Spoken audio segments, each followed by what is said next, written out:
This is the Athletic Football Show.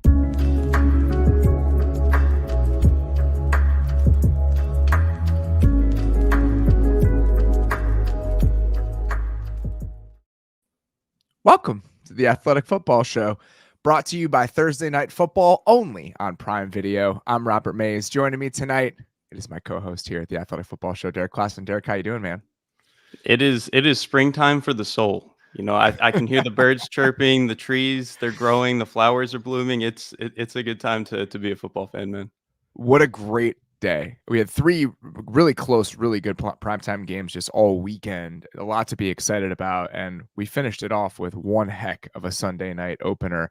We weren't sure what we were going to do with this game and where it was going to fit in, and when you have an overtime game to start week one, I think that we have to start the show with it because there's a lot to chew on here. Let's start with that final drive by the Lions, who just decided, you know what, we're going to win this our way, and that just feels like a perfect period to put on the end of the sentence that was today.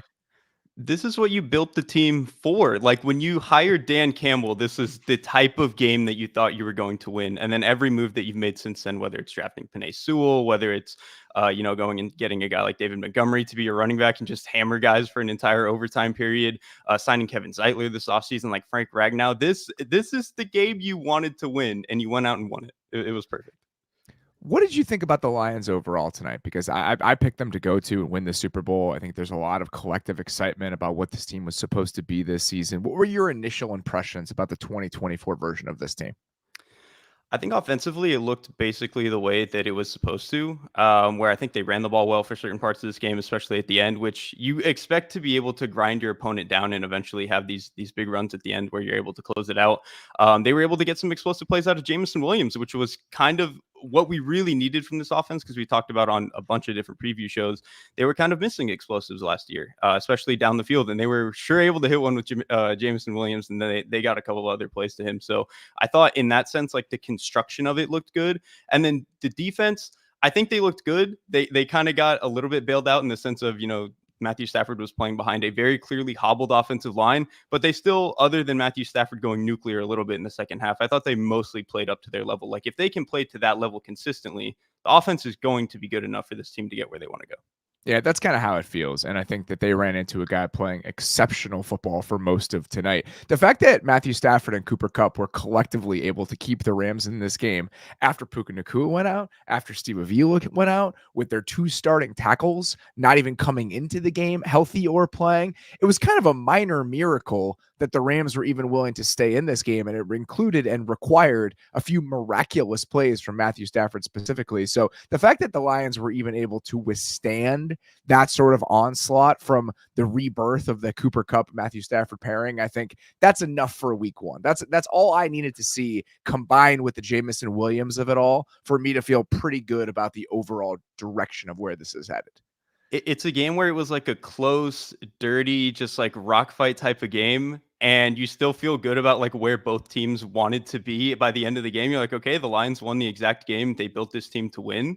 And then the Rams, even though they had some of the offensive line issues, like Puka Nacua goes out at a certain point, Matthew Stafford still goes nuclear and keeps you in the game and like still looks like a playoff team. So yeah, I think both teams, even though one had to lose, still probably pretty happy.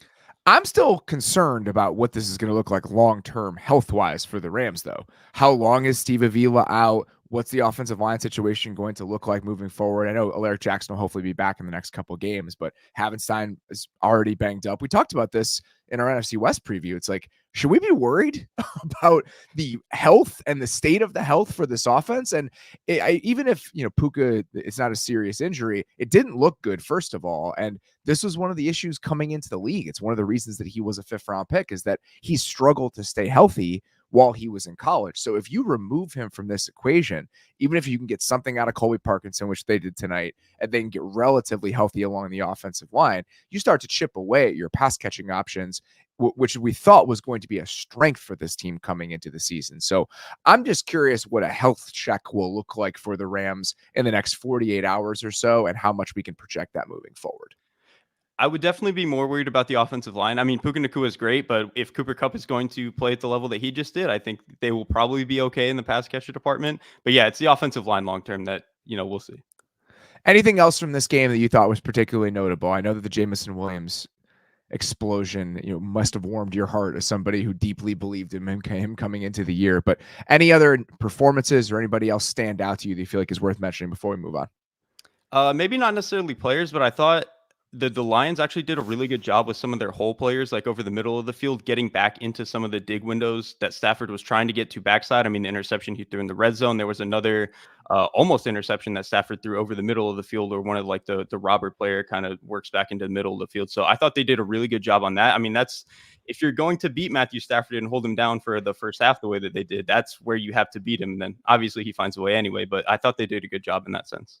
I also think that moving forward, the Rams have done such a great job over the last few years of playing well against teams that like to play a lot of man coverage and like to send a lot of pressure. I mean, we've talked about this before, but when they see teams that are kind of regulated coverage wise, they just have so many answers for that sort of defense. The Browns last year are a really good example, and the Cooper Kupp touchdown is one of those, which is like, if we know how to pull the levers against you, we can consistently put ourselves in good spots. I think the Lions defense overall is going to look a lot better against teams that aren't as well equipped to slice and dice against man coverage or pressure looks in the way that the Rams are. And even like a lot of how they got beat in the second half, how many quarterbacks are replicating that anyway? Like that's where exactly. I would feel okay about this. Like they'll probably, like you said, they'll be fine against coaches and quarterbacks that aren't in the top 5 duos that we would put together. I know that the Rams were not at full strength, and I know that that offensive line is probably a group that you can take advantage of. But the fact that they were willing, or they were able to survive some of that play from Matthew Stafford in the first half, I think that you'll put that in your back pocket,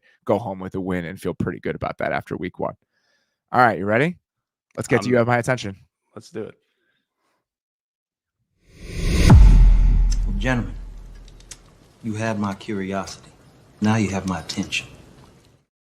Each week on this show, there's so much stuff coming at you on NFL Sunday, and God, on week 1, it feels even more ridiculous. I sat down today at about noon, and you got 5 games coming at you at once. My body, my brain is never ready. So to start off all of these shows, we like to just take a step back and think, all right, who really stood out today? Who grabbed us by the shirt collar as all of this stuff was coming at us over the course of an NFL Sunday? And let's start with the Dallas Cowboys, who absolutely destroyed the Browns on the road in week 1. Dak Prescott and the Dallas Cowboys, you have my attention. They started we could have done the Cowboys for You Have My Attention without the game having even being played. That's right. I mean, they played their quarterback like an hour before the game. That they started the day by grabbing our attention with that extension for Dak Prescott, which we could talk about. And not surprising at all. When you have guys like Trevor Lawrence and Jordan Love making $55 million a year, and you have somebody like Dak Prescott and his resume and what he's accomplished and the leverage that he's bringing into those discussions. I mean, with every other player in the league, essentially, you have the opportunity to say, well, if we don't come to an agreement, we'll just tag you. Or if we want to, we can just franchise you. They can't, or trade you. They can't do either of those with Dak Prescott. It was always going to be a ridiculous number, whether that number was with the Cowboys or whether that number was with some other team that he signed with in free agency. And we got that ridiculous number, $60 million a year with $230 million guaranteed. And, it wasn't the best day from him in the offense today, but I think that having him at the center of all of this and some of the other pieces that they have, this team was always going to have a better chance to get over the finish line with Dak than they were without him. And I think that today was just another kind of reminder of that. Yeah, I mean, I said going into the season, what was their goal? It's to get to the end of the season and feel like, all right, Dak wants to stay here and we want to keep Dak. And we got there even before the season started. As far as how he played today, I honestly thought he and the offense played fairly well. It just seemed like a lot of their worst plays were like, sometimes a really, really good secondary is going to close windows on you. And I thought actually Denzel Ward played a really good game, and some of the other, like Emerson had a couple of really good plays. Like, to me, it actually felt like the Cowboys were kind of always like they were in a lot of the right instances, and like they had some really good plays and they were cruising on certain drives. It's just there were some times where the other guy on the other side of the field was better. And like that's just going to happen against the defense that I think we both put number 1. So like that, them having a couple of plays where the other guys are just better, I'm not going to hurt them too hard for. I think that's right. And I also think that, this offensive line is still a young group. You're playing against a potentially dominant group on the other side. Zadarius Smith had his moments. Myles Garrett had his moments. There were a couple drive-ending sacks. I think that CD had tons of splash plays in this game. When you just think about what he was doing one-on-one and man coverage against guys like Martin Emerson and Denzel Ward. He had the go route on the right sideline. He cooked on a couple slants in this game. But the question is going to be, and I know Brandon Cook scored the touchdown, which was a really, really savvy play by Dak, understanding what he was going to get on that play and just saying, if I put this ball into an ocean of space, we're going to be able to score here after changing the protection. But outside of CeeDee Lamb, which of those guys are going to consistently show up? And that question becomes even more important considering how long Jake Ferguson might potentially be out. It seemed like he avoided disaster with that potential knee injury. It doesn't sound like he has an ACL and is going to miss the season, but secondary pass catchers moving forward, I think, are going to continue to be a question. Like, Devontae Turpin had that drop over the middle on which should have been a chunk play. So again, an uneven day from the offense overall, but you're playing against arguably the most talented defense in the league. I think that the end result, when you consider that, you're more than willing to live with it. Yeah, exactly. I think the secondary pass catchers, I came out of today feeling exactly how I went in, which is fine because we still expected them to be like a top 12 offense, even with that being the case. The Brandon Cooks touchdown, there was a sequence between that play and I think it might have been the one right before. Dak, they get down like near the red zone and Dak forces a seam ball that is just not open. Like in no world is it open. And he just does this. He loves to do this to his That's what I was going to say. It's the most Dak sequence of two plays you could possibly imagine. Him forcing that ball unnecessarily and then tweaking a protection and making a great play against the blitz that so few guys would make in that situation. What a way to immediately remind them like, yep, this is what you paid for. This is the exact guy that you gave $60 million a year to. I think the more interesting scenario, the more interesting kind of results in this game came on the other side of the ball, where the Dallas defense was just completely, they threw a no-hitter for most of this game. And I think what we're going to have to untangle here, and this is the challenge of week one, how much of that is justifiable optimism about what Mike Zimmer is going to do with this defense, and how much of that is the Browns offense being completely unworkable with the current state of their quarterback and them having to deal with a bunch of offensive line injuries heading into this game. I think my spin on it, and maybe this is just because I put the Cowboys at 7th or whatever in the defensive show, the Browns are a bad offense. Like, I don't think they have found a way to get what they want out of Deshaun Watson. I think, I even kind of said on a different show that I don't know if I love a lot of their secondary pass catchers. Obviously, Njoku is great and Cooper is great. But, like, other than that, I'm not in love with a lot of the other stuff they have. And Njoku has a high ankle sprain now. So now you're right. One more guy that you're removing from that equation. But what do really good defenses do? They make bad offenses. Shit out of bad offenses. They beat the shit out of bad offenses. And that is exactly what we got today. And that's what we've always gotten from Zimmer. He's not like as crazy as Brian Flores, but he's always been a guy who on third down, he's going to throw stuff at you. His guys are going to be really sound in run defense. And I actually thought they were today. They made some really good tackles. Like Demarion Overshown is a guy who I had zero expectations for coming into the season. He actually made a handful of really nice plays out on the perimeter. I think there were a couple plays where they're even putting him on the line of scrimmage. So like, it seemed to me like this defense, at least as a good step one, was like, okay, they kind of, it looks like have their stuff together. I want to see it against a better offense, obviously, but this is about as good of a start they could hope for. In my opinion, if you were trying to build the best case scenario for what this Cowboys defense would look like, you would want kind of the chaos that they could create up front in the Dan Quinn world, married with a soundness both against the run and on the back end, where you're not giving up these consistent explosives because you are one of those regulated coverage teams. And early returns, that's what they were today. I mean, up front, they were controlling that game. And the way Micah Parsons was lining up all over the place, DeMarcus Lawrence had his moments in this game. I mean, you could really tell how much they were just collapsing that space consistently over and over and over again. Their front controlled that side of the ball. And if they can do that against better offenses with healthier offensive lines, again, while maintaining some of that soundness in other areas, that's when you can start to get really excited about what this group can be. And I think we saw some flashes of that today. That's a great point, because how many times last year, especially over the second half, did they have plays? I mean, it felt like at least once a drive where it was like, how the hell did that even happen? Like, why is that guy there? How is that rushing lane so big? Like, it just didn't make sense. You didn't really get those plays in this game. You got more of the, how the hell did the offense let that happen type of plays, when Zimmer's attacking you. So I thought it was, about as good a performance as they could have put forward. And I mean, they're bringing a lot of different pressures, bailing out of certain mugged up looks. I mean, it felt like a Mike Zimmer defense. It felt like a Mike Zimmer defense from a few years ago in 2024 with a personnel and a group of players that is still extremely talented. So again, early returns, very good. At what point do we just write off the Deshaun Watson experience with Cleveland? At what point do we just Last say, year? yeah, I mean, that's probably the right answer. And coming into the season, I had almost zero optimism about what this could look like. Even in the best case scenario, I thought that they might be an average offense because they would hide him in the right ways. And again, I know they're not all the way back healthy yet, but we're in a situation now where, I mean, this is again an outing where he looked basically unplayable. Okay.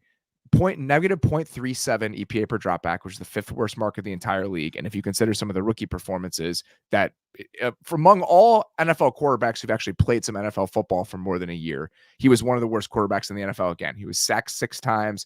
They had a success rate of like 25% in this game. They were 2 of 15 on third down. I just don't know what the answer is, because it feels like there's no way out of this. They can't move on from him after the year. And how are you going to bench a guy making what he's making? At this point, I just don't understand how they would be worse with a guy like Jameis Winston, but I don't know how realistic it is for you to make that decision this early in the process.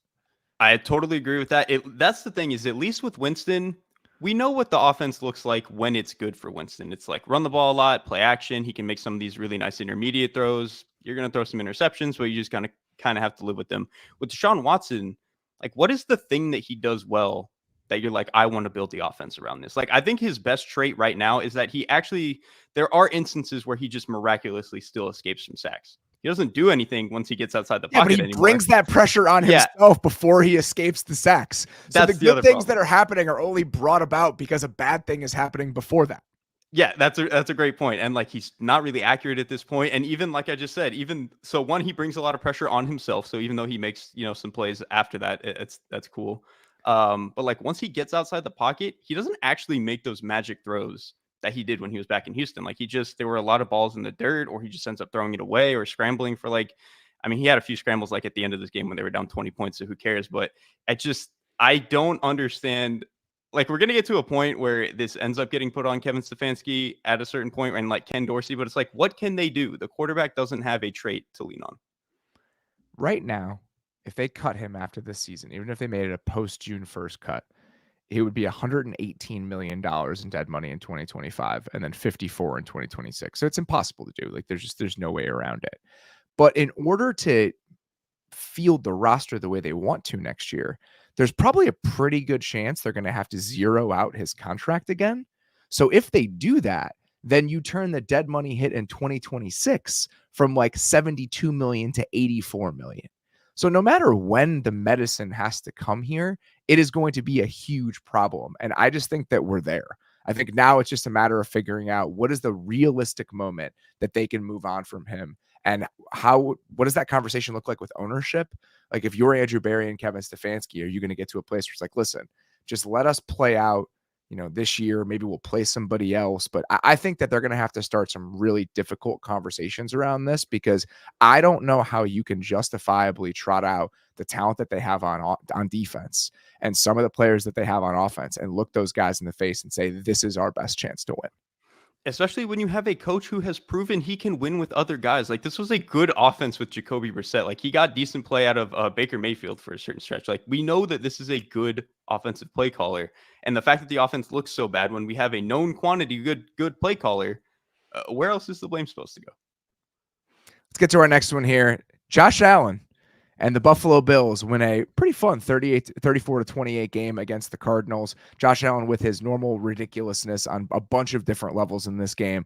Josh Allen and the new look Buffalo Bills offense, you guys have my attention. What did you think of Josh Allen in this game? He opened the season in the perfect way. Like, early in the game, he had a strip sack where he kind of just goes into he just went on the fritz and went dummy mode and let himself get strip sacked. And then just all of the rushing stuff, obviously some of it was designed, but then he has that, he almost gets himself helicoptered like Ryan Fitzpatrick and Josh McCown. Josh Allen is so funny because it's like if Josh McCown was somehow the best player on the field. Like, that's the way that Josh Allen plays football, especially when he's out on the perimeter just running around. Just the fact that this passing offense doesn't fully know what it wants to be yet, and he can still make all of these plays with his legs, whether it's throwing outside the pocket or being able to run himself. It's just there are very few one-man offenses in the NFL, and he's absolutely one of them. That's kind of how it felt today at some level. I also thought the running game was encouraging. Yeah, the from running them game was overall. insane, actually. I mean, they and that's what they did last year, right? I mean, this is a team that was one of the most efficient running teams in the league last season. They ran the ball very well again in this game. All caveat for every single thing we're about to say about the Bills. There is a chance the Cardinals defense is still like one of the worst 3 defenses in the league. That's worth bringing up and worth keeping in mind. This is the difficulty of week 1. It's hard to judge certain performances without knowing what sort of unit you're going against on the other side of the ball. But even if we can see that the Cardinals defense is probably going to be a bottom quarter of the league sort of unit, what he was doing, like you mentioned, where it's just these break in case of emergency sort of plays. The one that I'm thinking of, it was 3rd and 11. I don't know if there was an unblocked pass rusher, but he had to shake a guy off in the pocket. He rolls to his right, and then he comes back to James Cook for a conversion on 3rd and 11. And there were just a few of those in this game where it's 3rd and 10, 3rd and 11, and he's making something happen out of nothing. So as you figure out what you want to be on offense, as you figure out the roles for your receivers, as you figure out snap counts, what personnel groups you want to be in, because so many things are changing, it helps that you can just drop a guy in here that's going to solve so many problems by himself. And oh yeah, he went 18 of 23 for 232 yards and should have had 2 rushing touchdowns, or he did have 2 rushing touchdowns, and another one was called back. So just everything you want to see from him as they're in this kind of figure it out mode, which it kind of seems like they are. And really, to me, I think the figure it out is just going to end up coming down to like how good can the pass catchers be? Because honestly, you mentioned the run game. The run game was, dude, their guard center guard trio was absolutely mauling people. Obviously, like Deion Dawkins at left tackle had a good game too, but they were just, that Cardinals interior might still be really, really bad. Like they were just getting mashed.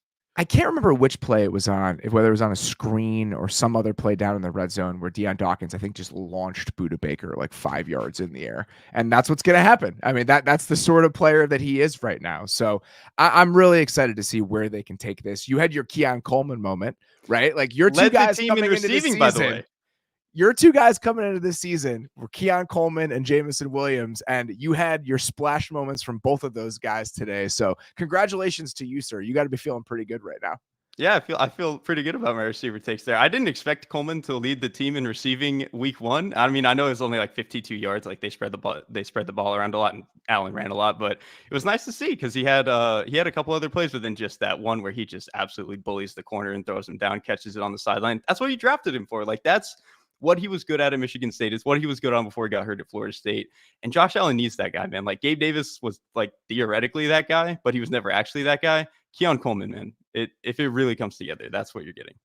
It was the Shakir touchdown on the screen that Deion Dawkins just put somebody into a different stratosphere. And the other guy I wanted to mention, just on both sides of the ball for Buffalo, Greg Rousseau had a lot of nice splash moments in this game. He had a big TFL. He had 2 different sacks. And when we were discussing the ceiling for this defense and what this defense might feel like this year, some of the concerns with the youth in the spine, but also just in the secondary overall, the question was, what can we expect reasonably from the front? Can this front take a step forward as a group and kind of lift this unit overall in ways that it couldn't in previous years? And I thought that there were some moments today that made me feel good about that overall formula for this team. He played well. Von Miller had a couple nice moments. Epinesa, who played well last year, I think in more of a full-time role, he had some moments where he stood out. So I felt pretty good about the deployment overall of the defense today against a Cardinals offense that I think we both believe is going to be a pretty solid unit over the course of this season.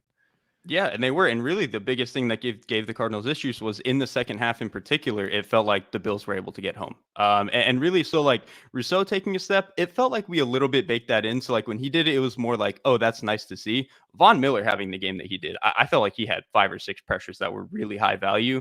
I had kind of written him off, just, age, like some of the injury stuff. I didn't really think we were going to get a whole lot from him at this stage. The fact that he had the game that he did, it's like, okay, maybe this Bills defense actually has more reinforcements than it might have seemed at first.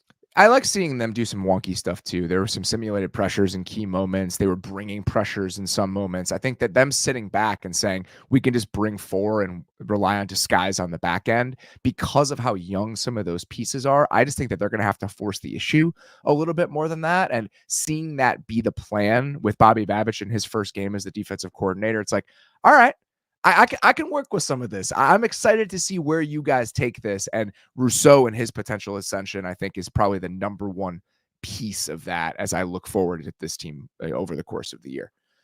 Last one here. The Houston Texans run game. You guys have my attention, especially after last year. 52.8% rushing success rate today for the Texans. The Niners led the league last year with about 46%. 40 carries for 213 yards.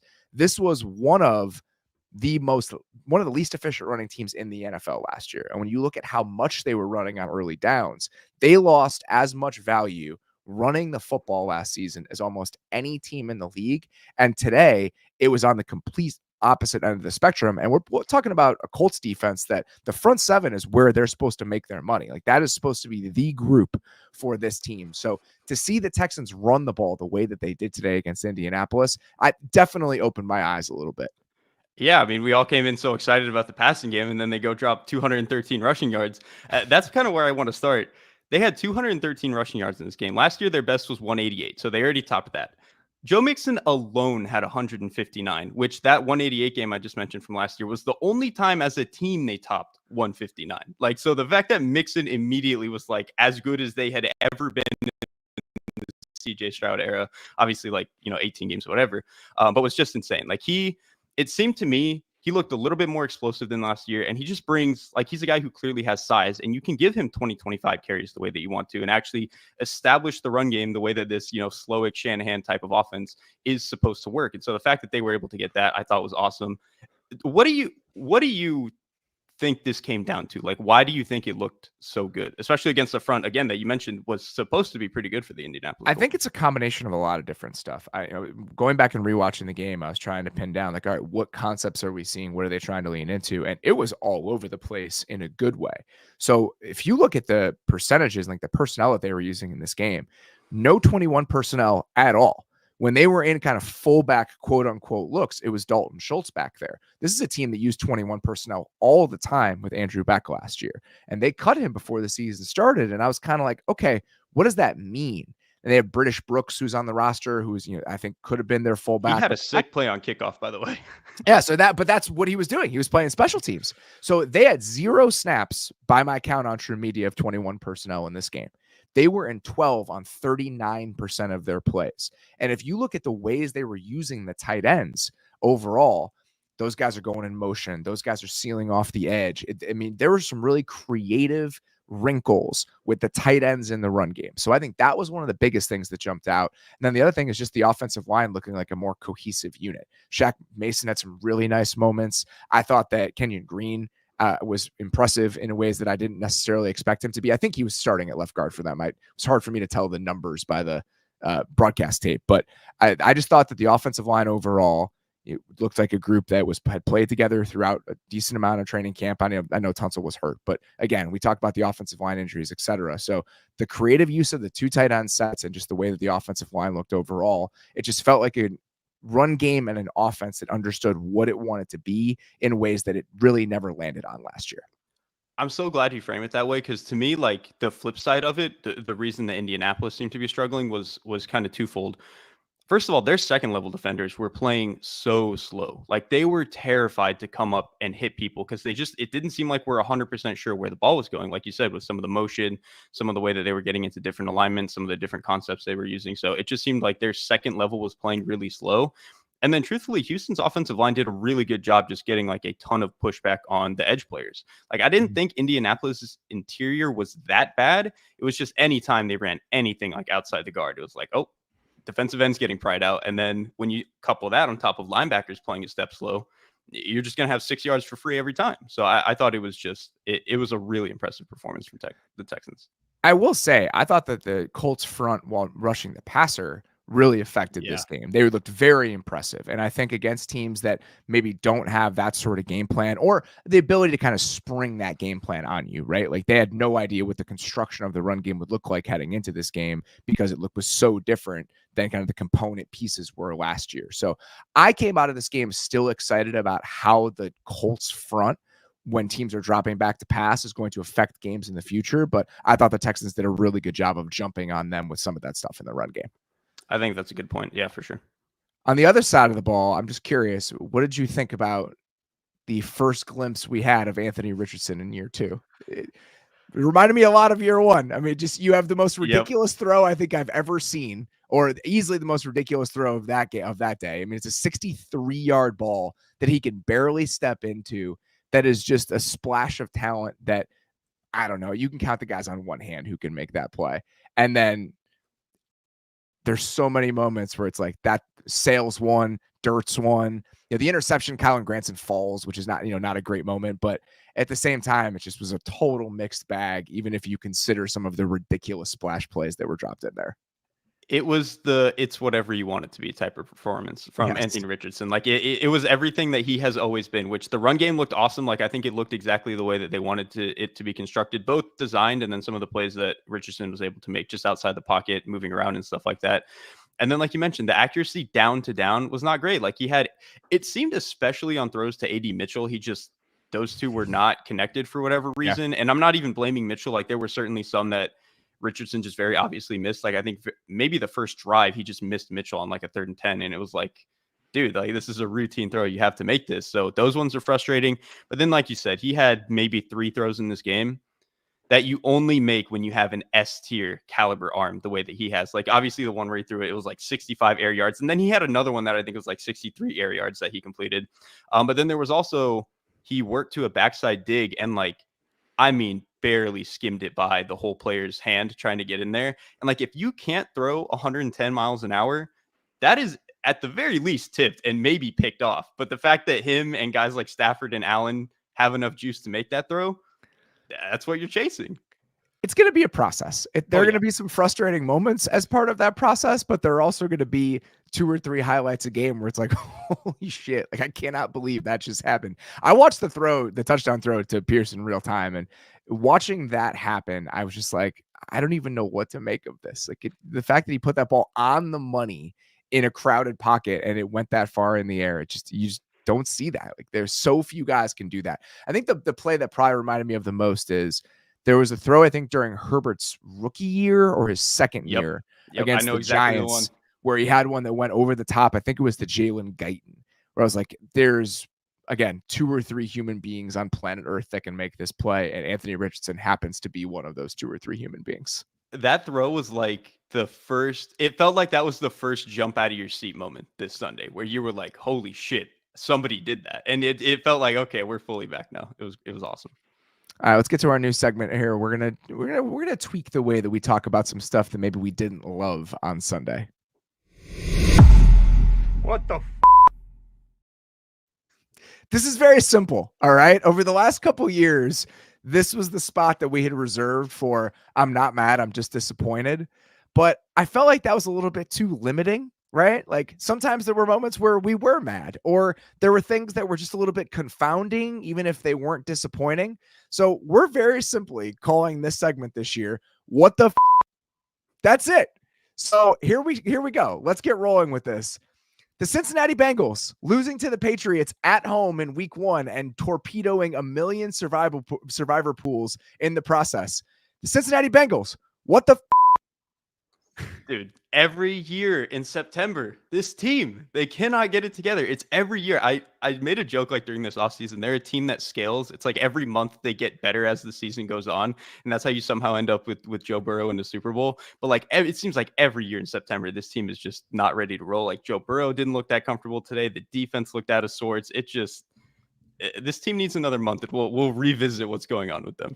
What do you think, if you're looking at some of the issues and some of the shortcomings today, what do you think is real and what worries you? And what do you think is potentially just a week 1 blip? I'll start with the potential blip. I mean, Joe Burrow just didn't look very good today, and he didn't look like he wanted to play the quarterback position the right way. Like he just had a game where he was consistently checking down or making a couple of go ball throws. Like it almost looked like he looked early last season, where he just did not look comfortable, did not look healthy. Like what stands out to me is I think when there was 3 minutes left in the game, fourth quarter, they're like backed up inside their own 15 or something like that. He makes 3 straight throws that are like 3 to 6 yards off the line of scrimmage on the right hash, like just little check downs or little hook routes or whatever, misses all 3. And it's like, okay, the first one, it's like, okay, it's 1st and 10. You're just trying to get yards. Second one, it's like, all right, man, game's on the line. Let's maybe do something here. And then 3rd down, it's like, dude, this isn't even open and you're throwing this and trying to get yards. Like, it just didn't make any sense. It just didn't seem like he was ready to go. At the same time, like I said, Joe Burrow has never been a quarterback who seems like he's all the way there and all the way into the game by September. So like if we get to by October and he looks like he's looked at his best, I don't think it'll be that crazy. I feel like there was some, obviously some big time turnovers and things like that helped affect this game. Like the Gesicki doesn't hang out of that ball in the right corner of the end zone. On the next play, Tanner Hudson fumbles the ball inside the 5 on what should have been a scoring drive. So there was definitely some just frustrating miscues that I think made the final score look a little bit uglier than it should have. But they, again, the same way they did last year, struggled to push the ball down the field. What was encouraging to me is at least they were trying to, especially in the second half. There were more play action shots. They were trying to do some of that guard pull play action stuff out of the shotgun, that half roll stuff that we've seen a ton of in week 1. If you guys are just imagining it, out of the gun, you're pulling a guard from one side or the other to kind of give credence to a play action fake with all the gap scheme running stuff we're seeing from the gun these days. And there's a little half roll that kind of goes along with it. And I think a lot of teams that live in the gun are going to try to lean into that to try to find explosives. And we saw that. And I think that they hit Jamar Chase down the left sideline on, a pretty good chunk play on one of those, but it still seems like they were struggling to find where they're going to hunt out explosive plays. And if you don't have those and you're getting pushed around on both lines of scrimmage a little bit, I think that was kind of where we landed with this team in this game. A little bit on the other side of the, that's where I really want to talk about. And that's the part that I think is more real with this team. That's what's worrisome. Yeah, I came into the season saying this might be the worst run defense in the league. When you get 170 yards on you, and like the Patriots didn't pop that many explosives, but it just felt like they could get 6 to 8 almost on command. It just felt like that type of game. And again, there were a couple plays where the Bengals got in the backfield, but for the most part, the Patriots were able to do what they wanted to do. And this was the only way the Patriots could win the game, right? Was rushing for 170 yards, getting a couple turnovers, and Joe Burrow not playing his best game. That was the way to win this game, and they did. And like I said, I think their defensive line not playing up to par or just not playing a good game in general, that's the part that I'm very worried is going to stick for a good majority of this season. I think the question is about with the Bengals defensive line, what's par? Like, what is a reasonable set of expectations for what this group is going to look like over the course of the year? Because I'm worried about that. I think on two different fronts. They got pushed around, especially in the first half of this game. They were better in the second half, and they held up against the run better over the final 2 quarters than the first 2. But in the first half of this game, the Patriots went 18 for 96 with a 50% rushing success rate. Like we mentioned, the Niners led the league last year at 46%. It felt like the Patriots could run the ball however they wanted to in the first half. And they looked like a more physical team up front, even with all of those questions along the offensive line, than the Bengals did consistently.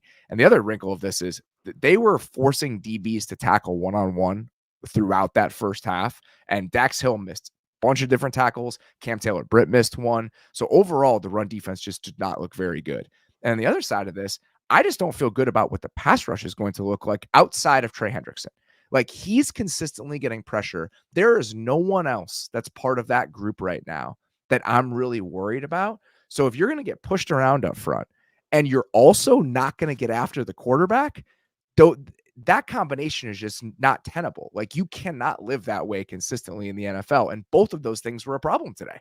And it's like a compound effect, right? Where because they're such a bad run defense, you end up in fewer clear pass rush scenarios. So then you're already mid pass rush, doesn't even get that many good opportunities to really pin their ears back. And so you just kind of end up in this cycle of where it's like, all right, the other team is always in the down and distance that they want to be in. Obviously, when it's against the Patriots, a team that we expect to not be a very good offense, that only amounts to 16 points or whatever. Against a good team, though, it might be 40. And that's what you have to really worry about. I was impressed by Layden Robinson, who's the rookie right guard for the Patriots. He was a 4th-round pick. That guy brings some attitude to the party. And the combination of him and Onwenu and David Andrews on that right side. All right, I'm interested now. Like, I will watch this. And when you pair that with Ramondre Stevenson, who had an excellent game. I mean, he just looked so much better than he did last year when he was banged up for a huge chunk of the season. So obviously we know the Patriots offense is going to be limited, especially when they're trying to throw the ball. But I was pretty impressed with their ability to assert themselves on the ground, what each of the component pieces looked like, even if we think that the Bengals are going to have a run defense that probably ranks near the bottom of the league. Exactly. Like in future weeks, I'm not so sure about the pass protection, but this run unit I think will be consistently pretty good. What did you think of actually, let's save this conversation because I want to talk about the Gerard Mayo of it all and what this Patriots defense looked like, but we can hit that a little bit later in the show. Let's get to our next one here. We're going to talk about this from Friday, but I think that it's at least worth discussing, and not necessarily the result of the game, but what this thing is going to look like moving forward for the Packers.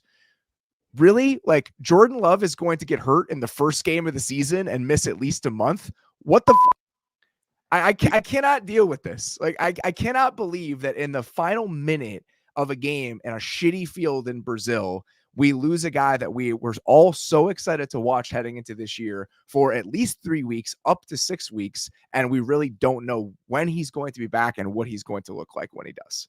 Yeah, like even when he comes back, there's probably going to be some sort of, readjustment period. And by then it's going to be what, week 8, 9, 10 by the time he starts to like really settle in and feel normal. Like that's not a great spot to be. Obviously that worked for them last year, but like that's not really the model you want to be going for, where it takes you half a season to start looking normal again. So I thought that was just really unfortunate because like you said, there were so many young quarterbacks that we came into the season really excited about, and he was very obviously one of them. For him to have a weird game and then end it like that, where it just has this like terrible stamp at the end, it sucks, man.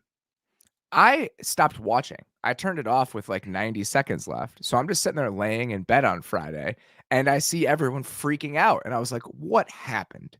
And then I see the play and I was like, you have to be kidding me. And at that moment, I thought he might be out for the season. So I'm just laying there in bed at like midnight on Friday being like, I cannot believe Jordan Love might be out for the year. This is absolutely ridiculous. So I'm glad to see that it's not that serious, but the fact that we had a pretty serious quarterback injury to open the season, even before we got to the first Sunday, it's just not where you want to be. That is the silver lining, though. When you watched it, it was like, this could be the season. But then thankfully, it's only going to be a month or so. So at least we'll get him back. Overall, I think it was very hard to take much from that game just because the field conditions were so poor that it was hard to even play defense. So I think that my main takeaways, and I'm sure we'll talk about this a bunch, are mostly structural and like what people were trying to do schematically. And I think a lot of the answers we got about what the Eagles are going to try to do on offense were very encouraging. The fact that they had so many answers against pressure that they didn't have last year, the amount of motion that we were seeing, and purposeful motion, right? Like not motion for motion's sake, but we're displacing people from the middle of the field here. We're creating leverage by bumping AJ Brown out on a speed motion right before the play starts. That's the type of stuff where it's like, all right, I learned something from this game. But when defensive backs are falling over every single play and we're seeing explosive after explosive, and it's impossible to rush the passer because no one can actually get a cleat in the ground, I don't think that there are many big picture takeaways from like the quality of these units and what they're going to look like over the entire season. I agree with that. To me, it's mostly just the blitz thing. That was the big question we all had coming in, was like, are they going to have answers for the blitz? And one, I thought schematically they did. And then even Jalen Hurts did. Like, he just seemed a little bit more comfortable to hang in there, 1, 2, 3, make the throw and not worry about getting hit and just trusting his guy to go make the catch. And so if he can continue to do that for the course of the season, even at just like an average level, because it was downright terrible last year. So if he just gets to average and they can get some more of the explosives with, I mean, they'll get them no matter what with Devonta Smith and AJ Brown down the field. But then you add on top of what you're getting from Saquon Barkley with like their spread to run game looks a little bit better when you have a guy as good as Saquon Barkley. So like, I'm pretty excited now about like the construction of what the Eagles offense could look like. We talked about this in the NFC East preview. It might have even been at a different time this summer, but I remember bringing this up in conversation where, okay, the Chargers offense last year, their biggest issue throughout the entire year is they could not run the football. They were one of the ugliest running teams that I can remember watching, and that extended from the offensive line to the tight ends, everything. Well, the Eagles have Jeff Stoutland.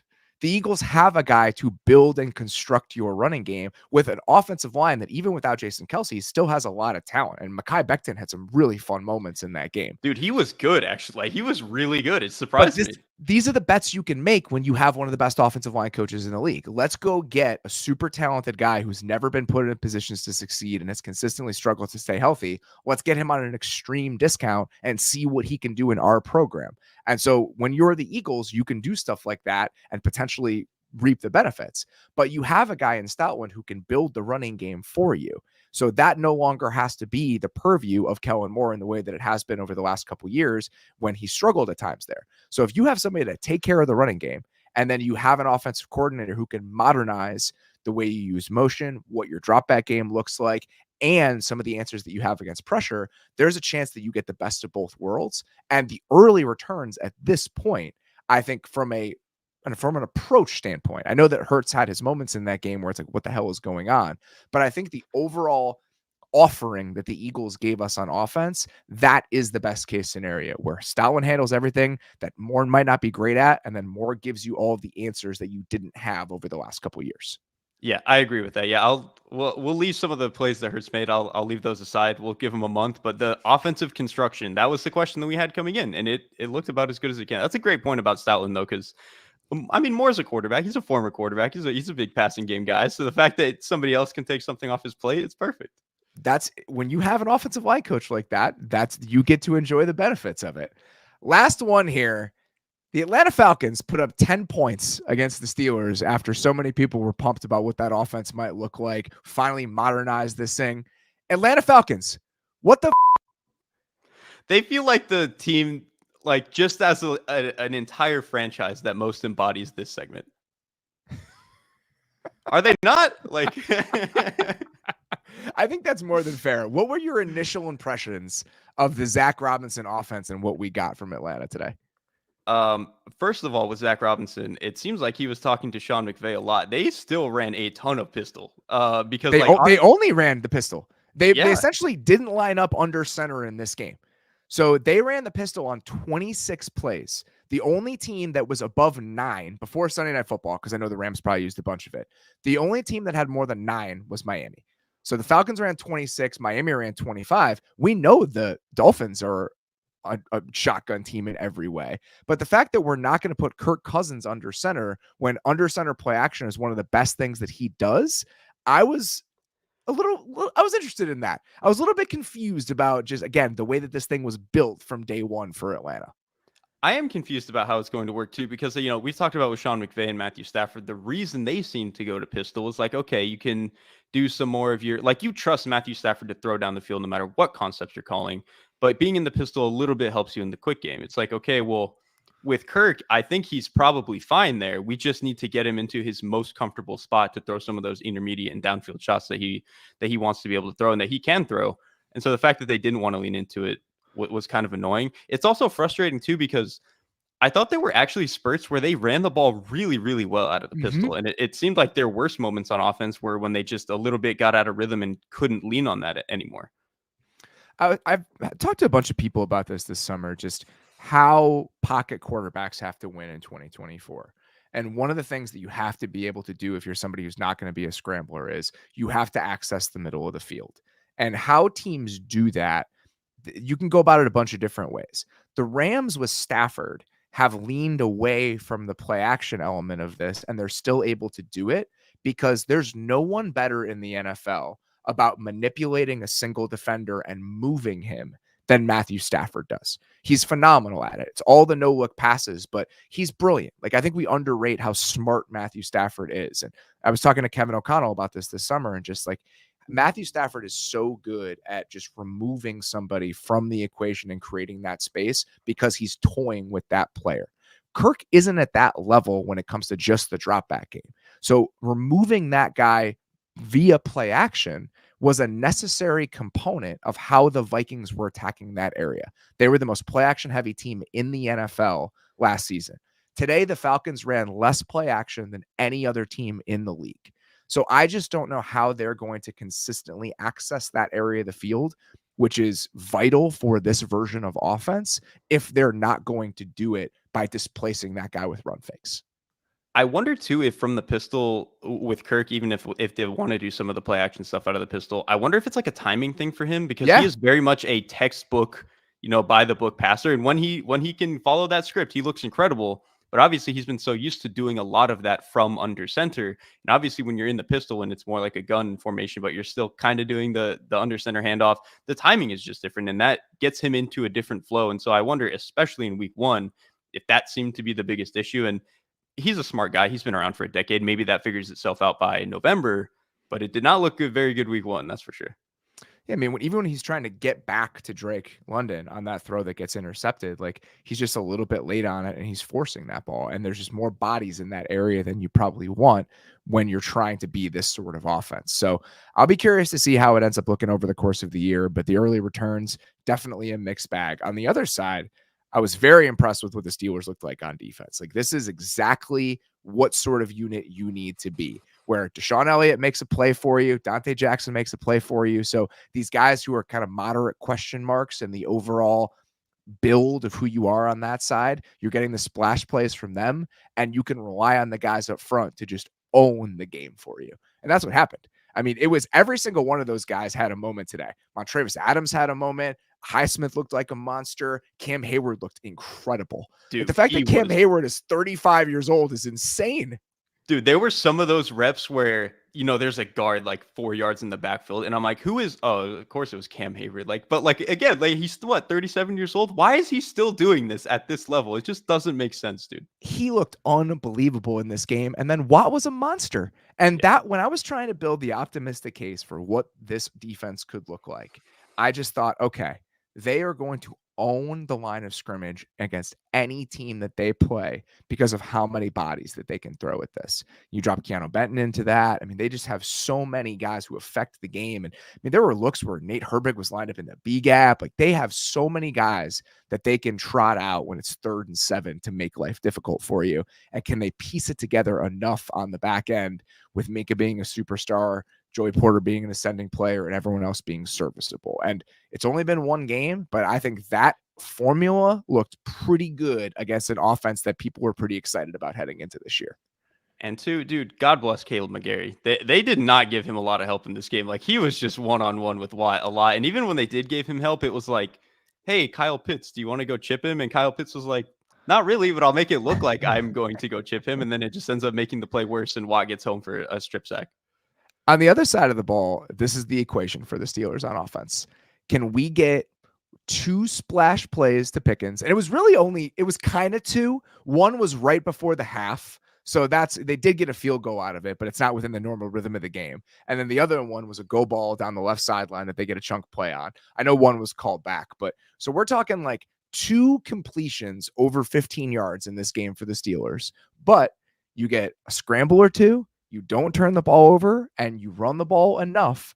Can your defense carry you while that is the approach that you have to take on offense? And for one game, the answer is yes. But that felt like the platonic ideal of what the Pittsburgh Steelers wanted to be in a complementary way on both sides of the ball.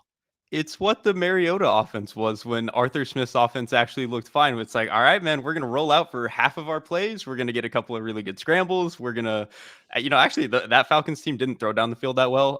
So the fact that maybe Justin Fields can give them a little bit of that, or even Russell Wilson when he comes back, whatever, the fact that they could do that was perfect. Yeah, they really simplified the passing game and did a lot of rollouts and just let him take some simple vertical shots. And then the run game, it wasn't like hyper efficient, but it was enough. And I think because their defense kept them in the game, they were kind of able to stay on the script to just keep running the ball and doing what they wanted to do. So yeah, this was like what the Steelers have looked like my entire life, except for those few years at the end when Ben Roethlisberger wanted to throw 700 times. Let's get to our next segment here. This is also a new one that we're trotting out this season. Hit it, Bower. Did you see that? Did you see that? Again, very simple. But we wanted this to kind of be a place where you could see what our Slack channel looks like over the course of the day, where we're just sending little moments back and forth to each other. It's just like, did you see what just happened on that play? The first one I want to start with here. Did you see J.K. Dobbins today? Did you see J.K. Dobbins like 12 months removed from an Achilles and what he looked like today within that Chargers offense? It warmed my heart, dude. This is what we wanted to see from the Chargers. This is what we wanted to see, the support system around Justin Herbert. And this is what we wanted to see from J.K. Dobbins, because his flashes in Baltimore, man, they were so good. And the fact that it was like kind of robbed from him for a little bit was sad. Him being able to go out and do what he did today, where he obviously had the one like big 60-yard run that kind of sealed the game, but he even had a big explosive run before that put them in a really good spot to go score. So like the fact that he was able to have some really, really big moments immediately to the start of the season and kind of embody what I think this offense wants to be, it was just like a perfect movie-esque type of thing for them. What did you think of them overall in this game? Because they really struggled to throw the ball with any sort of consistency, and they really needed those couple explosive plays from J.K. Dobbins to get this thing over the finish line. I don't know how sustainable this looks against teams that aren't their Raiders moving forward. Their passing offense was basically, we're going to try to get the ball to Quentin Johnston's hands 5 yards away from the line of scrimmage. And he had a couple of okay plays doing that. Didn't do a whole lot else. Like, that's the only way that I think they can get use out of him. And then Ladd McConkey, I think, did a really good job getting like 7 yards at a time for them. But you can't really run the offense 7 yards at a time when passing is like 65% completion. Like, that just, the math is not going to work out for you in the end. So they really struggled down the field. There were a handful of plays that should have been caught. Like, Herbert had one in the end zone where it didn't seem like, I think it was Josh Palmer. Herbert was trying to throw like to his back shoulder to hide him from getting killed by a safety who was flying across the back of the end line. And Palmer didn't really slow down, wasn't able to catch it on his back shoulder. So it's like, it would be nice if we had a player who could make that play. And then Herbert almost threw a pick doing the same thing. Basically, they were throwing like a deep over route to Palmer. There was like, the coverage was out in front of Palmer and like under him. So Herbert was like, all right, I'll throw it on his back shoulder. He'll slow down and catch it. He did not slow down and he did not catch it. And it was almost intercepted. So like, that's just the stuff they need to figure out with this passing game. But, you know, with some of the receiver talent, I just don't know if they're going to get there. What were your early impressions of the defense? I know we're talking about a Raiders team with Gardner Minshew with a lot of questions, but what were your first impressions of that Jesse Minter group kind of trying to turn things around on that side of the ball? I was really impressed with the front, actually. The coverage, you know, maybe I'll just want to see a little bit more in, you know, on the all 22. I thought there were a couple plays where actually Minshew had some just wide open receivers to throw to. And then obviously Devontae Adams is just going to make a few plays and that's going to happen. But I thought the front, dude, to me, Mack and Bosa owned this game. They are the reason that this game was a 2-score win. Like them holding those back-to-back sacks where it's just like, oh shit. Like if that's what this is going to look like, then I can get behind it, even if we got some questions on the back end. That was my exact feeling. When those two went back-to-back on getting sacks, it was like, oh, if those guys are going to play both at a top 10 level and can do that, maybe this defense is actually really good. And then even just outside those two, you know, you can expect good play from them generally when they're healthy. I thought the linebackers actually looked kind of okay, especially in the run game. They were actually really coming down and hitting. Denzel Perryman had a couple of nice plays. Dayon Henley had a couple of nice plays in the run game. So if they can just, those two off the edge can play the way that they're going to play, the front can be a little bit more sound and aggressive in run defense and keep you in some nice spots. And then you just hope that Minter is making some nice calls in the back end. Like, is that a great defense? Probably not, but it's a pretty good recipe for what I think they're starting with year one. Let's get to our next. Did you see that? I'm giving you the floor here. This is truly like an indication that you have a sickness. The next one that you wanted to talk about here. Dude, Taysom Hill. So I want to start by saying this. I thought Taysom Hill was like a Sean Payton, Pete Carmichael bit. Like, I thought this was just a thing that they could not quit. Obviously, both of those guys are out of the building now, and they've only somehow done more things with Taysom Hill, which is what I don't understand. Like, they had a drive. It might have been their first or second drive of the game, and they run like an outside zone where you have the lead guy coming across and splitting, and they get the double team on the edge. The guy splitting across is, of course, Taysom Hill. I think at the very next play, they put him in the backfield, like spelling Alvin Kamara. He's their actual halfback, and he takes a carry. And then like later in the quarter, they give him another carry as the halfback. And then later in the half, they throw a go ball to him. I'm like, what is this player? Like, obviously, they've always done some cool stuff with him. But the fact that they were giving him real halfback carries, like he was their backup running back to Alvin Kamara for a half. I was like, all right, dude, the Saints are they're doing whatever they want to this Panthers team. It felt like they were just kind of feeling themselves. Like they could do whatever they wanted in this game, and it really didn't matter. So I'm fine with that overall. Last one here, just in the did you see that category? Did you see some of those balls that Baker Mayfield was fitting in during this game? I mean, you look at the numbers by the end of this, 24-30 for 289, 4 touchdowns, 0.64 EPA per dropback. Just for context, you would lead the league at 0.32. And he was double that over the course of the game. Some of that is just the ridiculous efficiency they had on third down, but there were some real dots in this game from Baker. And we talked about this. What was the encore presentation going to look like after that bounce back year from Baker? Was he going to turn back into a pumpkin, or was this an indicator of what was potentially to come? And if this is the first entry into Baker 2.0 after that extension, I think you have to feel pretty damn good about that as a Bucs fan. And it was all the same throws that he was making last year. It was like 10-yard outbreakers. It was a deep corner. It was like a deep over that he was hitting. It was a go ball to Mike Evans where he puts it perfectly, and Evans makes it just absolutely bonkers catch on it. Like, it was a lot of the same throws that he was making last year. And so the fact that Liam Cohen came in and was like, all right, these are the throws that my quarterback is good at. Let's just cook up the offense in a way that is going to let him make those exact throws. And then Baker is just, he will make those throws. Is it as consistent as some of the best quarterbacks? No, but he can have games like this where he's going to trust Mike Evans to go make 3 insane catches, and Mike Evans, being a Hall of Famer, is going to go make 3 insane catches. Let's, again, throw week 1 caveats into this. There is a chance that Washington is one of the worst defenses in the league. Like, their defensive personnel and some of the concerns on that side of the ball, there's a good shot that they're at least going to be in the conversation for being like a bottom 5 defense this year. So it's hard to know how did a guy look really good or did a unit look really good because of the competition early in the season. So there's a chance that this Bucs offense is going to be a really efficient group again for the second straight year, but just something to mention, the fact that Washington's defense might be that bad over the course of the year. Yeah, I think having Mike Evans on Benjamin St-Juste is that's the exact moment that I was thinking about. Yeah. All right, let's get to our next one here. We're going to play a little It's So Over, We're So Back over the course of the season, and we're going to kick it off here after week 1. It's over. So over. That's what the NFL season feels like. In any given moment, it's going to be so over, and in any given moment, we are going to be so back. And I hesitate to even do this after week 1, but I do think that we had a couple performances today from a couple of these teams where I feel good at least asking the question, like, is it over? Is it over for these teams? And let's start with the Carolina Panthers getting absolutely trounced by those New Orleans Saints. I know it's week 1, but it kind of feels like it might be so over for Carolina again this year. I think it immediately felt over. This team did not have, to me, any life on either side of the field. Like, I just mentioned all the stuff that New Orleans was doing with Taysom Hill. So the fact that they felt comfortable enough to go do all that stuff with him against this team kind of speaks some volumes. And then Derek Carr, it's very rare that he plays with a ton of swagger, but he was feeling himself today. Like, he opened the game with an insane post route touchdown to, I think it was Rashid Shaheed. I mean, a post route, of course, it was Rashid Shaheed.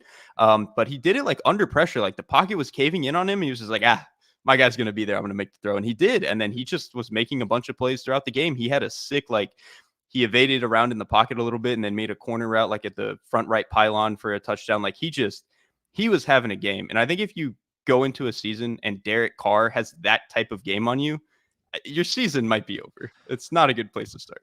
Here's the problem. The Panthers came into this offseason with the resources that they had and said, okay, we are going to do everything in our power to empower the quarterback and to see what we have in him. They went out and spent a shitload of money on guards and free agency. They drafted Xavier Legette in the first round after trading up. They went out and traded a corner for Deontay Johnson. So we just need playable guys on this side of the ball at as many positions as we can. In doing that, you're sacrificing how you can build on defense. They traded away Brian Burns. They spent virtually no money on that side of the ball in free agency. They're going out and getting stopgap type guys. Jadeveon Clowney is a little bit better than that, but he's obviously getting a little bit older. They go out and get guys like Jordan Fuller, Dane Jackson. Like, that's how they tried to build it on that side. Well, if your offense is still going to be putrid when you've borrowed from your defense in that way, that equation, it potentially leads to you again being the most unwatchable team in the league. And at first glance, it seems like we might be trending in that direction. Yeah, and with the defense, the filling in the gaps with like these veteran okay players, that's cool when you have 3 stars or something who can do something for you. Like, that's kind of the Steelers model. Like, they have 3 stars and they're like, all right, we'll kind of fill in the holes elsewhere. 0 stars. Yeah, 0 on the Carolina Panthers team. So it doesn't, the math doesn't really work out for you the same way. And looking at what happened on offense, like, he was under siege for a good chunk of that game. I mean, the fact that Alontae Taylor came untouched on those 2 sacks, and they seem to have absolutely no response for it. The first one, There was no ambiguity about what was going to happen on that play. He was walked up. It was clear that he was coming, and there was no response from anyone on the offense. The receiver in that spot didn't turn his head. They had no hot answers whatsoever. And on the second one, same kind of deal. Like, it was not that hard to pinpoint the fact that he was coming on that play. He comes untouched and drops Bryce Young in the backfield. And you combine that with some of the issues they had when they actually did try to throw the ball, it's hard to find really any reason for optimism with how this group looked today. That's the biggest thing is I just, both from an operation standpoint and from like an execution standpoint, it was just really tough to watch. I mean, you mentioned both of those sacks were Alontae Taylor. Like, they were willing to throw 7 or 8 guys on the line of scrimmage and be like, you're not going to pick it up or you're not going to have a good enough answer. And they were right. They were absolutely right that the Panthers were not going to have a good enough answer for that.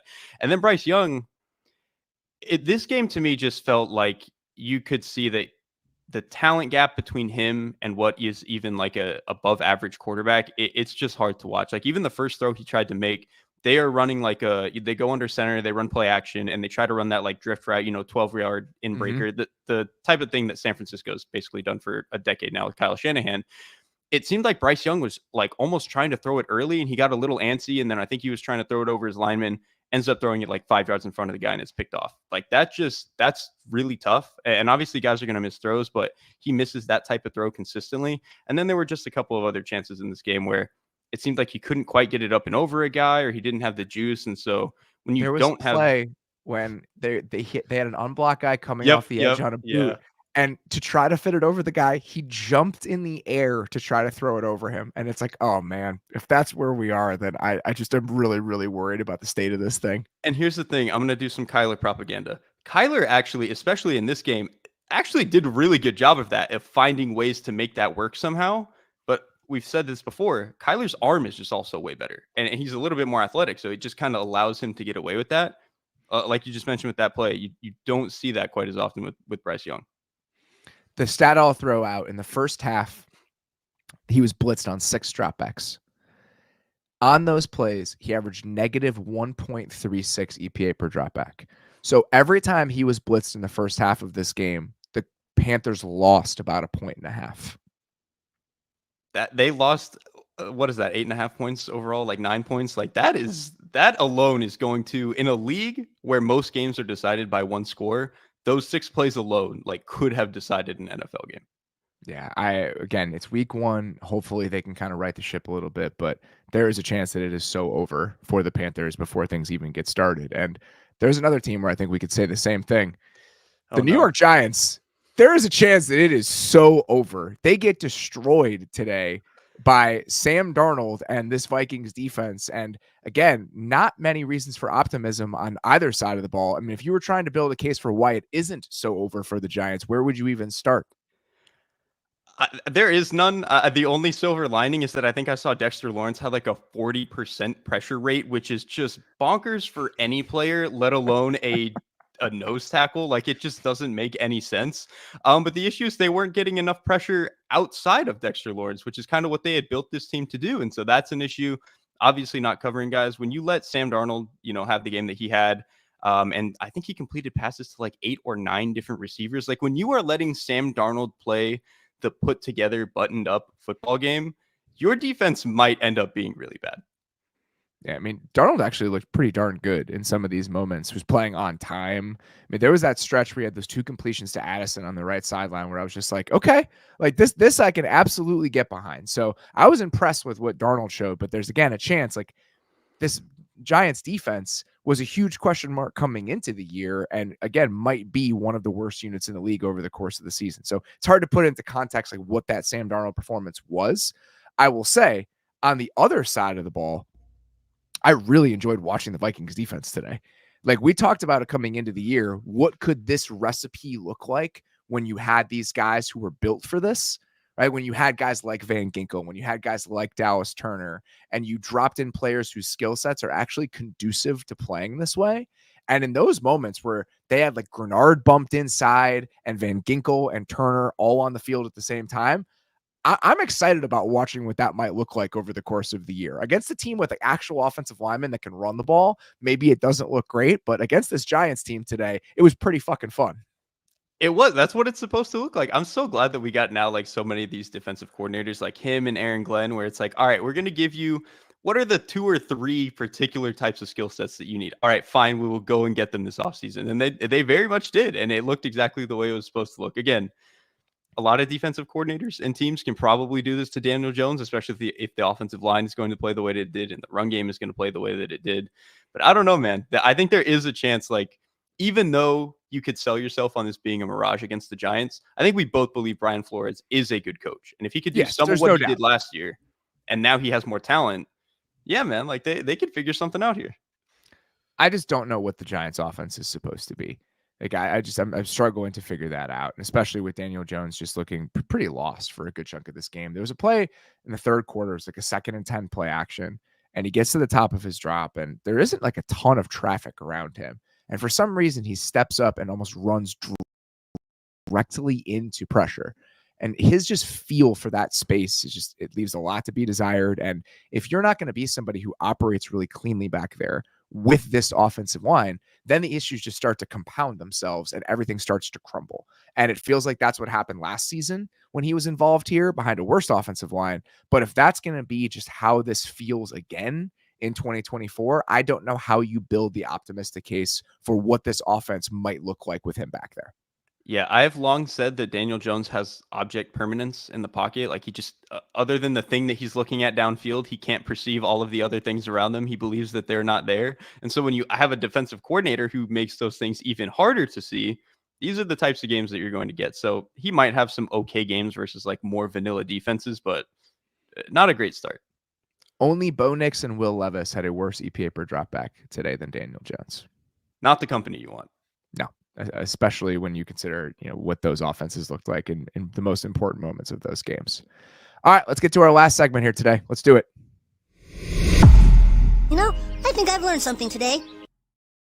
This is how we're going to end all of our Sunday night shows this season. Just kind of take a step back and think about what we learned today. Because I think that every week, every Sunday, there's going to be some nugget or a lesson that we can attach ourselves to. Some are going to be big picture important stuff. Some are going to be little things. So let's start with the little one that I had after today. The Jacksonville Jaguars are still the world's most frustrating football team. Everything we said about how it couldn't be as bad as it was last year for Jacksonville just isn't true. They had a 92% win probability rating when Travis Etienne had the ball at the goal line, and then Javon Holland punches it out, and somehow they lose this game, and they recovered the Parker Washington fumble. Like, this thing could have actually gotten worse than it was. So you had the Etienne fumble on the goal line, Christian Kirk fighting himself on that one drop that he had that was completely inexplicable at some point in this game. So even with some of the flashes from Lawrence, from Brian Thomas, even with some of the reasons to be potentially excited about this, it is still the Jags just shooting themselves in the foot in the most infuriating ways possible in the most important moments of the game. Well, that's why it's more frustrating. If they came out and they looked exactly the way that they did last year, I'd be like, okay, this is really annoying, but I might just like turn off my optimism entirely and be like, okay, this staff, this roster, it just doesn't have it. But don't do this to yourself, though. I know. Just turn it off. Just turn it off until they give you an explicit reason to turn it back on, or you're going to drive yourself insane. Give me 3 more weeks and I'll shut it off. But like, it's 3 more weeks. You're going to be rocking in the corner with your arms like wrapped around your knees. That is probably true. I've already gotten to that point multiple times with the Trevor discourse. So like, maybe I'm just like, don't even care at this point if I end up there again. But it's frustrating because this team looked good. And like the offense looked like it was supposed to look for like the first half of the game. Like they were running the ball better. They were doing some really nice stuff under center. Like Tank Bigsby actually had a couple of nice carries.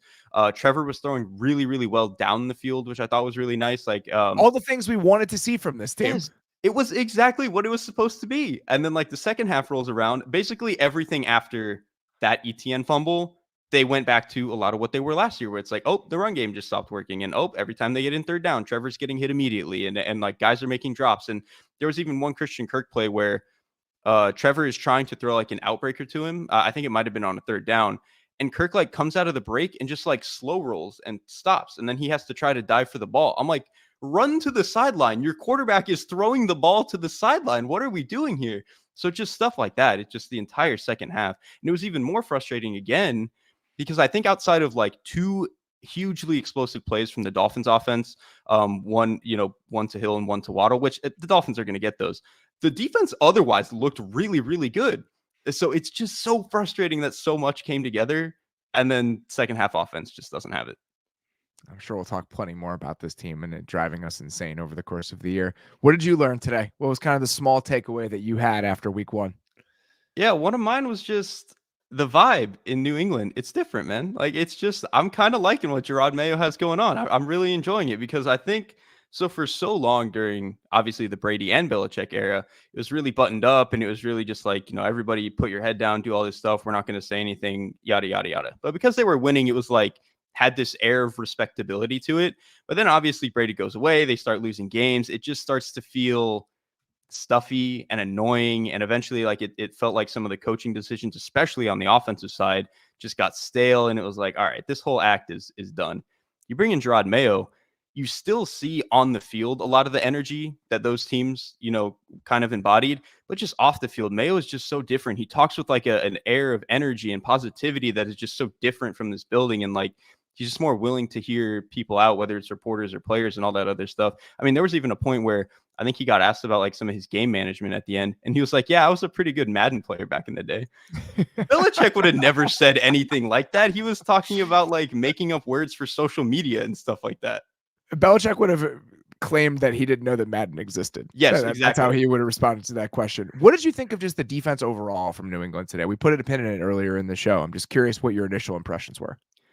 I still kind of want to see what the secondary is going to look like against a passing offense that seems a little bit more willing to actually push the ball down the field more consistently, especially over the middle of the field. Because we know, for as much as I love these linebackers, hitting and playing downhill, some of their coverage stuff over the middle is not great. So I would like to see them against an offense that attacks that. But I still saw, we came into the season saying, let's get to the end, and this Patriots defense still feels like it has the energy and physicality, and everybody is put together doing the right thing, one body, one mind. They felt that way today. They really did. I think you got a lot of that. So I was pretty encouraged. Even without Barmore, I liked some of the flashes we saw from the guys up front. Uche had a moment. Keon White had a couple moments. So I'll be curious to see what they look like over the course of the year. But it is fun just to see them playing with some real energy, despite, most people believing that they're going to be one of the worst teams in the league. So I think that's kind of the starting point if you're going to be better than that. Our bigger picture one here, I would say the biggest takeaway that I had and the biggest thing that I learned after week 1 of this NFL season is it is very, very hard to be a rookie quarterback in the NFL. And that was true for the guy playing in Chicago. And that was true for pretty much every rookie quarterback that we saw today. And a lot of the young quarterbacks that we saw today. Just some stat lines that we can trot out. Caleb Williams, 14 of 29 for 93 yards, 3.2 yards per attempt, was 2 of 7 for 24 yards on dropbacks of 10 plus air yards. Jaden Daniels averaged 1.8 air yards per completion in this game. His average completion traveled less than 2 yards in the air. And not to be outdone. That could have actually even been shorter because his first pass of the game was like a swing screen and he threw it behind the guy. So it was a fumble. Bo Nix, not to be outdone, his average completion traveled 2.7 air yards in this game. He finishes 26 of 42 for 138 yards, 3.3 yards per attempt. So that's what we got from the rookies that we saw today. I mean, it was awful. And I think that it's important to remember, even in situations where we think a guy's in a good spot, like Caleb Williams is in Chicago with the help around him. And we could talk about the supporting cast and the way that they played today. But even if you think that there's reasons for optimism with these guys, the barrier to playing well as an NFL rookie quarterback, especially in week 1, is extremely high. And that was laid bare for everyone to see today when you look at what these guys did and the production they had, and also what was asked of them within their offenses. And I think it's, I think maybe 5-6 years ago, it might have been easier when we were living in like the peak. Everybody can run the Shanahan offense and defenses are playing a lot more single high and you can just generate explosives out of thin air. That's just not the world we live in anymore. Defenses are putting a shell on things. They're running a lot more simulated pressures. They're making you earn it. They're making you be a big boy drop back passer. Think It's about hard. the three defenses that these guys are playing against. You have Mike McDonald doing Yep. what he does. You have Denard Wilson coming from the Mike McDonald world and all the crazy simulated shit they were doing in this game. And then the third guy had to play against Todd Bowles. Those are the three defensive coordinators on the other side of these games for guys who've never played in the NFL before. Yeah, they are immediately thrown into the hottest fire as possible. So yeah, it's a very hard to play quarterback in this league in general. And then, yeah, you get thrust into these spots. It's tough, man. Tough living. Yeah, not trying to take too many big picture, long-term takeaways away from the performances that we saw today. Like, I think that Caleb Williams will hopefully be better over the course of the year. The fact that the Bears won a game where he finished 14 of 29 for 93 yards and that they did not score an offensive touchdown, it was very comfortable for me. Like, how I feel in this sweater right now is how I felt watching that interception get returned and knowing they are going to win this stupid fucking game. It felt so familiar and so warm. I actually enjoyed it, as painful as a lot of the moments were on the way to getting there.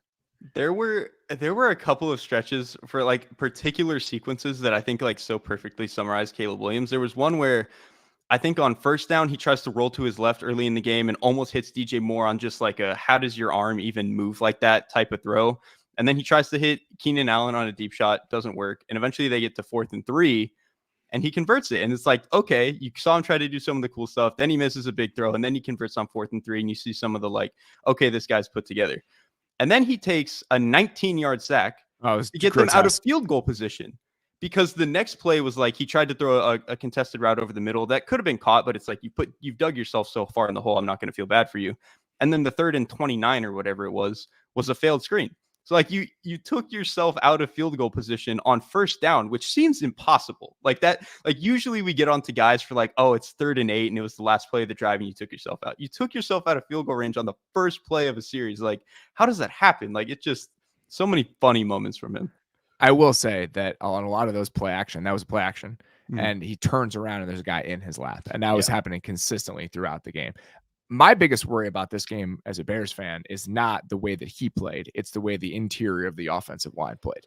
That was my biggest concern coming into the season with the personnel on offense, and I have no reason to feel any better about it with the way that today went. I mean, Nate Davis was out of there pretty fast, and Coleman Shelton had some pretty ugly moments. And so for them to just get beat up and thrown around in that area the way that they did, like that play where Ernest Jones just plants the center when he's blitzing, like you just can't live that way.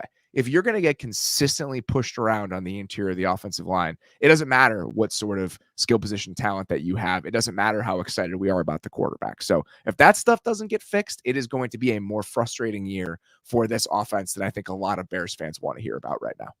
And it was frustrating for two reasons. There were actually a couple of decent moments Caleb had in structure, despite how bad the stat line ended up being. He had a really nice throw to DJ Moore on like an inbreaker, and then there was the touchdown that Keenan Allen ended up dropping. Like, so he had a couple of nice moments. It's just, to your point, he ended up being under pressure and having some ugly plays. And like with the way Caleb plays, with him just being so willing to go create and go move, eventually you trust that he will be as consistent as some of the top guys. But in his first game ever, it's not going to be that way. He's going to have some plays where he ends up just making bad throws and bad plays. So hopefully they can get that short up as the year goes on. If not, it's going to be a tough year for those of us invested in that being a watchable offense. All right. That is all we've got for today. Sincerely appreciate all of you guys who stuck around for the entire live stream. It is so good to be back with you and doing this. Just a reminder for our in-season schedule this year, obviously we're going to be doing all of our recap shows on Sunday heading into Monday, and then we're going to have shows on Wednesday, and Friday is going to be our weekly preview show. So only 3 podcasts a week this year. We really appreciate everyone who appeared on the feed last year. Zach Kiefer did a phenomenal job. We really loved having Mike and Randy on the feed consistently over the last couple years. And then obviously the work that Dane does on Prospects to Pros. For those of you who are curious, Dane is going to be on with us consistently throughout the year. And then we're going to fire up the weekly Dane Brugler draft podcast when we get to the off season and we get into the thick of draft season. So I know some of you have asked about that, but really, really appreciate everybody sticking around with us. Very excited to be back with you. We will have our next show on Wednesday. Until then, sincerely appreciate you listening. We will talk to you very soon.